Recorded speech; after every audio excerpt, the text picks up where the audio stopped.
What is up, guys? Welcome back to the channel, and today I'm going to share with you guys some of the lessons I have learned in the last 3 weeks as much as I've been on the water. I've been on the water a lot lately, just between filming content, fishing with friends, and then also doing my electronic on the water lessons.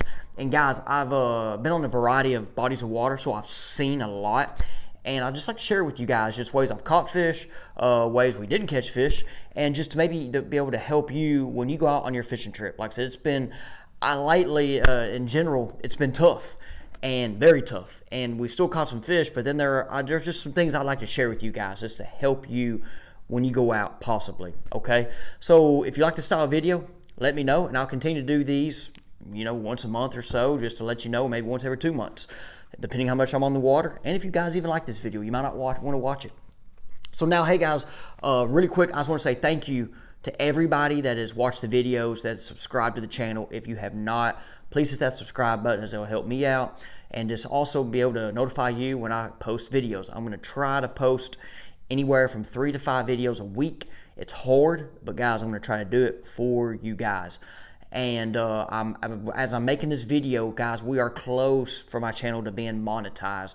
And I got the subscriber count, but the watch time hours, I'm close. And so YouTube changed their requirements. It used to be one or the other. Now you got to do both, and I'm right there. So guys, I appreciate it. That's all I want to say is thank you guys for being a part of the family and just tuning in. And it really means a lot, okay? This is a new journey I've done. I'm actually going to make a video and kind of share with how I got to this journey, okay? Also, this the rest of this week, my videos lined out. I got a fishing day video for you guys. I got an instructional video, and what else is there? There's another, I got another just kind of, another video I got planned up too as well. I know we're 2 minutes in right now, and you're like, hey, I want to hear how you've been fishing, okay? So guys, I've been in lakes in Oklahoma. I've been in Lake Central Arkansas, Southwest Arkansas, South Arkansas, and Central Arkansas too, like Hot Springs area. Been on a lot of lakes, highland reservoirs, lowland reservoirs, and just me talking to as much people as I do, even, okay, fishing has not been easy, okay? Tournament weights are down. If you catch right now anywhere between 10 and 14, 15 pounds, it's a good day down here, okay? And so I'm just going to share with you guys just some of the lakes. So like just some of my trips. There's one trip, and some of this, guys, I was going to kind of share just how forward-facing sonar changes the game too, okay? I'm not here trying to sell you on it. I'm not debating it, but just sharing some experiences. So there's one trip, one of my local lakes, very local too, got on, catch a lot of fish on this year. We had high school kids win a big tournament there recently. Lake I'm familiar with. Went out there and to try to find some fish, and the lake fluctuated. It went up, back down, and the fish in the areas we were catching at, they were gone, okay? Then I tried to go catch some crappie. That didn't go well.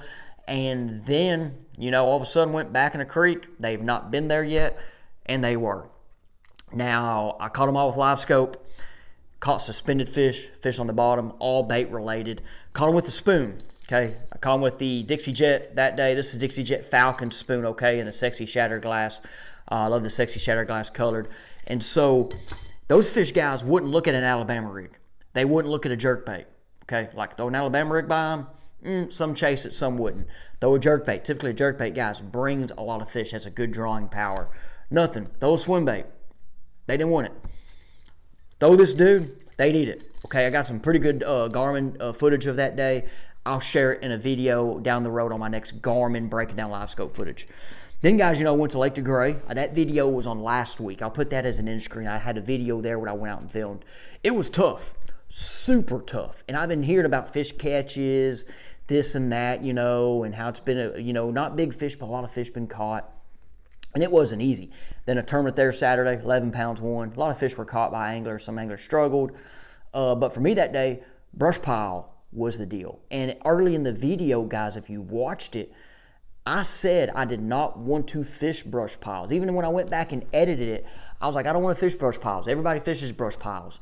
And next thing you know, I had to go fish brush piles to catch fish. That day was a shallow brush pile deal. Now, when I get to my last trip, I'm going to kind of come up to how brush piles was a factor too. That day, guys, caught them with a jerkbait in the brush piles. And I talked about in the video, it was a Megabass jerkbait that day, but here is a Strike King one on that I tied on recently. And like the Strike King one, it's not bad. I have a variety of jerk baits in the box, from Megabass, 6 Cent, Strike King, the Spro mixed stick. So yeah, so anyway, so that day was a jerk bait. Then guys, I'm trying to think of the next trip. Then I had a trip to Oklahoma, did electronic lesson there. Never been to the lake. Lake Murray was the lake, and guys, it known for smallmouth, and it's not a giant lake. It's a very clean, clear body lake. Has big largemouth in it as well. I was excited about it, but about that day, leading up to it, we had, you know, the weather. So I'm getting to the weather being inconsistent right now is not making fish easy, and for my hunters, it's not helping you guys out either. So leading up to this trip, 80-degree days. We already had a cold spell.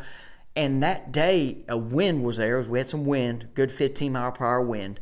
And you would think with that wind blowing up on the points, it has a lot of rock, blowing up on the rock, blowing up on humps, that the bait fish is getting blown up on, which we could see with the live scope. This guy had a live scope. And then you would think you can just go up with some of these points, though. Swim bait, shaky head, jig, bladed jig, whatever, Alabama rig, and catch fish. And we didn't, okay? Now, this trip was a electronic on the water lesson trip. So we went, you know, we worked on side scan, down scan, live scope teaching. But at times I was like, hey, let's just go up on these points and fish, you know, and guys, it didn't work. But back to it, we caught fish that day. Every fish we caught was with live scope, suspended in the middle of creeks. Okay, they were chasing bait or around bait, but if we didn't have live scope, we don't catch those fish. It's just easy as that. So that day, it just shows how, like, that helps. And it's just, I'm not, guys, trying to tell you to get one or whatever. I know it's expensive, okay?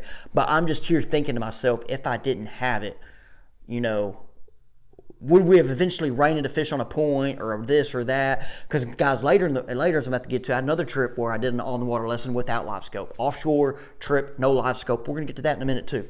So then, guys, you know, next thing you know, went to one of my lowland reservoirs, and it as well, it was right 2 days after our front. This video is going to be coming out on the channel in a week or so, or a week, couple days.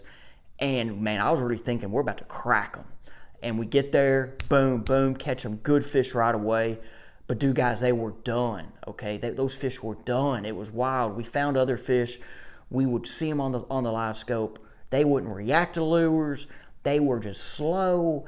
And it was just crazy to how they were so active that first hour of the morning and then just done.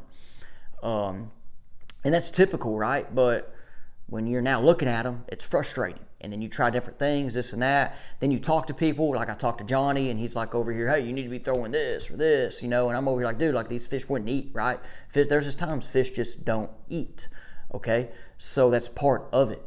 And I know I just threw Johnny under the bus because he's had some fishing trips where he don't catch them either. You know, right, guys? I mean, he don't just catch them every trip either. He calls me and says, hey, I can't do it. And I try to encourage him, but Johnny, instead of me, just comes out and brings punches, right?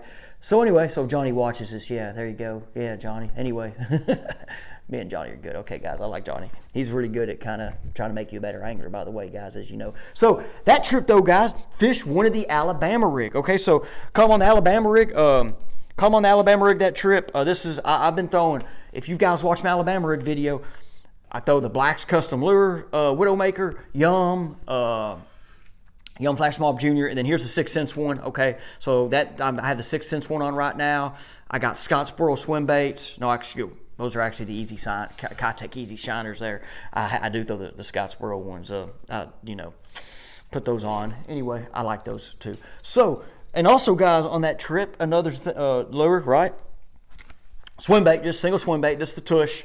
Right here, just the core tackle tush with the 6 Cents well, 4-inch swim bait, okay? But that trip, that's all they wanted, right? And guys, and we did fish slow, tried jigs and other things, and just wasn't happening. Then, guys, my last trip, another lowland reservoir, a lake I've not been to in 6 years. Okay, did an offshore lesson trip there. Electronics, no live scope.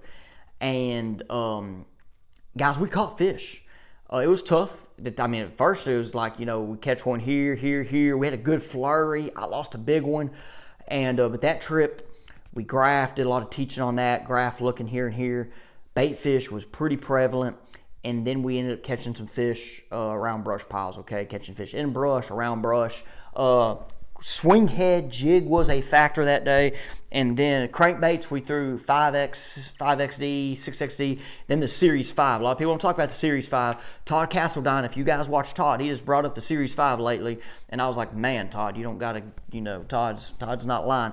I like the Series 5 that day because it doesn't, that 5XD gets deep right away. And we were fishing some shallower brush piles, like 8 to 12. This dude will kind of hit the top of them better. So if I'm fishing like that 12 to 15, 17 foot depth range, 5XD, that 8 to 12, 5, okay?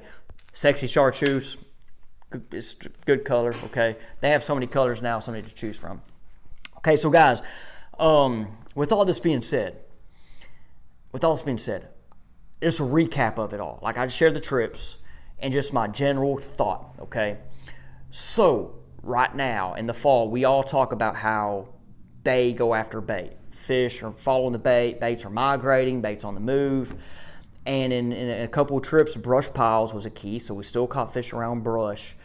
But besides that, if I didn't catch them around brush, I caught them in open water with live scope, okay? So, and I didn't catch them off rock, and I didn't catch them, you know, not just rock points, but rock spots, rock ledges, road beds. Because Lake Murray had road beds, and my lake here has road beds that I fish, right? So that whole the fish chasing bait and stuff is real, but there is about to be a time, if we get that cold, consistent weather, that those fish are going to start keying in on the crawfish and that deal, and then the rock is going to be a player, okay? But as much as I'm on the water now, guys, I'm getting to see all this, you know, so you guys watch as viewers, you get to just hear everybody talk. There's 30, you know, there's so many dang YouTube channels now, so many talk and this and that, you know, but me doing what I do now and on the water so much, I get to see the change. I get to see the transitions, okay? And I know it's different, and it happens different every part of the country. North, it probably has faster as you work down, because down here in the South, you know, I mean, I'm wearing a hoodie right now, but, I mean, guys, earlier I was in a T-shirt still, okay? It's just weather can't figure out what it wants to do. So, guys, just for me, it's pretty neat to see the transition, see the change, and I'm ready to catch some fish on some shallow crankbaits, jigs. I'm ready. I'm not going to lie, it's fun. It's been fun chasing with the live scope, and I'm gonna, you know, do that at times. But like, I'm ready to go catch some fish on a trap, square bill, flat side square bill, big jig, okay. And guys, I bet you're ready to see it too. But anyway, hey, let me know what you think about this video, okay. If you like these videos, just me talking about my recent trips, talking about what I caught them on. Let me know if you like the style, and I'll continue to do it. But guys, once again, appreciate it. Come back, hey. Make sure you come back the rest of the week. About to have a video maybe every day. At least 3 to 4 videos this week is happening, unless something happens where I can't, okay? Appreciate you guys, and hey, we'll see you on the next one.